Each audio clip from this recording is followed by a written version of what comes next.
So there you have it. Noah Swell has won this championship by 10 points over Tony Green, with 1 victory, 3 top 5s and 8 top 10s, finishing off with 407 points, the only driver to earn more than up into the 400s.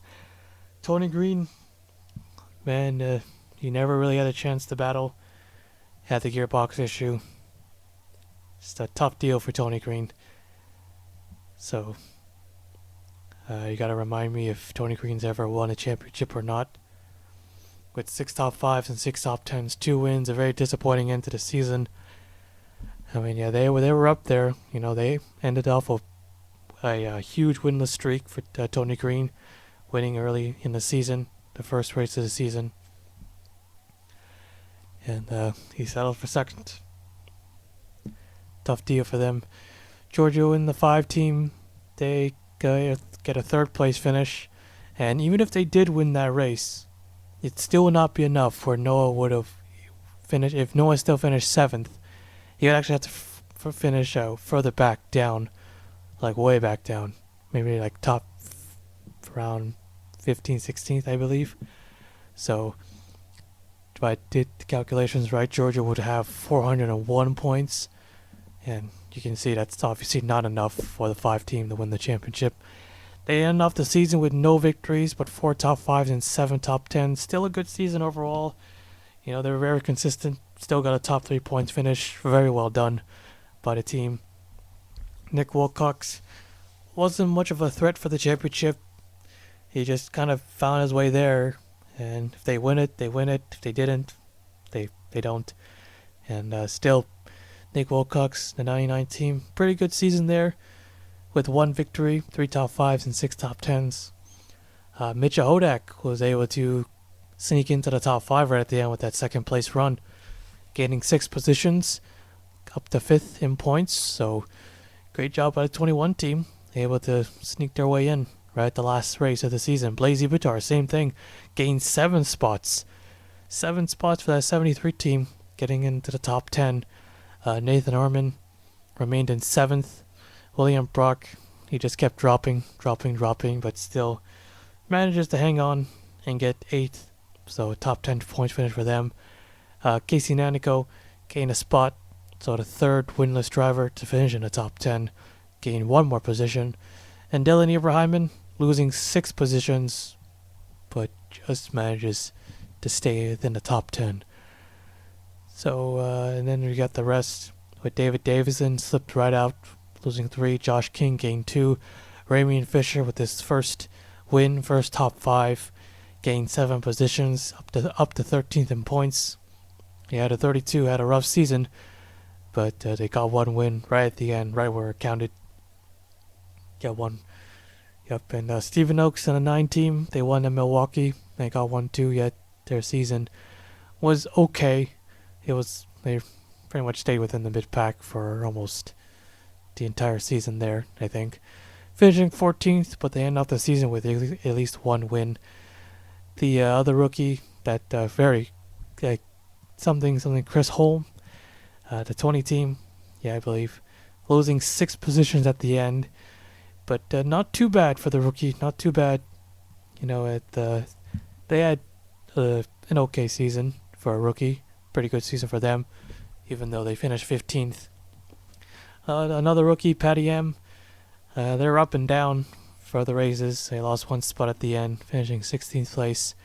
Chaka Lighting Blaze, despite winning a race, somewhat of a poor finish for them, finishing 17th. Roberto Crown Jr. And I think his modified season is a lot better than that, so he finishes 18th, losing 1 spot. Eric Monaco, well, wasn't near last place, but yeah, Monaco with another tough one, finishing 19th. Jordan Newman was almost like a ghost this season. I don't even know how many times we've even seen Jordan Newman or even mentioned him. He just appeared sometimes, you could say, or something like that. But he did get 1 top 5 out of that, but no wins. And Colin Cropley, he, while leading the race, had a tire problem, but it could have been more than that. He loses 3 positions at the end. He's the lowest finishing driver with the victory. He won at the Riverhead. So Colin Cropley, despite winning a race, a very poor finish for them. David Kay in the 12 team. Yeah, and definitely some improvements, but it is their first season. Not too many high expectations there. Michael Brown in the 16. No top 5s for the 16 team with 2 top 10s, but not last at least. So there's that. Lily Fitzgerald in the 43. I believe her best shot to win a race was at New Hampshire. She won it in the National Series, but they ended up falling back. Got caught up in a crash, I think, in that race, finishing 24th. Felix Kay ran a good race in North Wilkes Pro. Could have swiped the win away, but finishing 25th. And Simon Oscan finishing last with no top 5s either. Just a season to forget. Not much to say there. A 20.42 average finish. Yeah, that's a very rough one for the 88 team. Full statistics, as you know, when we do overtimes, it messes up all the laps and miles, although it doesn't really matter too much because these stats, not really useful, really not interesting, but they're here if you want to see them. Points breakdown, that's got to be right. So, but just look at the point standings. Top 5 starts, pretty much everybody. Most wins was obviously taken by Tony Green, so he wins that award, being the only driver with 2 wins. Top 5 was won by Tony Green with 6, then was Blaise Batar with 4, as well as Giorgio T. Lighting Blaze and Ibrahim with 3. Most top 10s was by Noah Swell with 8, Giorgio T 7, Zivatar, Nanico, and Davison with 6. Most poles, that's kind of messed up because of overtime and laps as well. Laps led. I made sure those are right. So Tony Green, probably that 5 flags win, gave him this huge number. 91 laps led. William Brock 66, Casey Nanico 57, Nathan Urban 51, and Colin Cropley 49. Most miles, same thing with laps and poles. They're all messed up because of overtime. Fastest average was at New Hampshire Motor Speedway. Lightning Blaze was the race winner at 122.462 miles an hour. Thunder Road was the slowest average with a 42.463 miles an hour. Noah Swell was the winner. Biggest margin was at Martinsville Speedway with over 2.5 seconds was the margin of victory. And the closest margin was at Richmond by 0.2 of a second. Fastest pole was at Thunder Road, being such a small but a very fast racetrack. Casey Nanico was the pole sitter. Slowest pole was at New Hampshire by Lily Fitzgerald. We did go overtime, right? No, that was the modifieds. No. The modified state green, never mind. Most leaders was at North Wilkes-Barre Speedway with 6. And the most leaders, however, was at Thunder Road. It was also 6. And the most yellows was at Riverhead, 6. And Stafford Speedway had the most cars running with all 26 cars finishing the race. And the most DNS was at the Milwaukee Mile with 11. And yeah. So that is it for the late model series. Another season in the books. So that was our 6th season.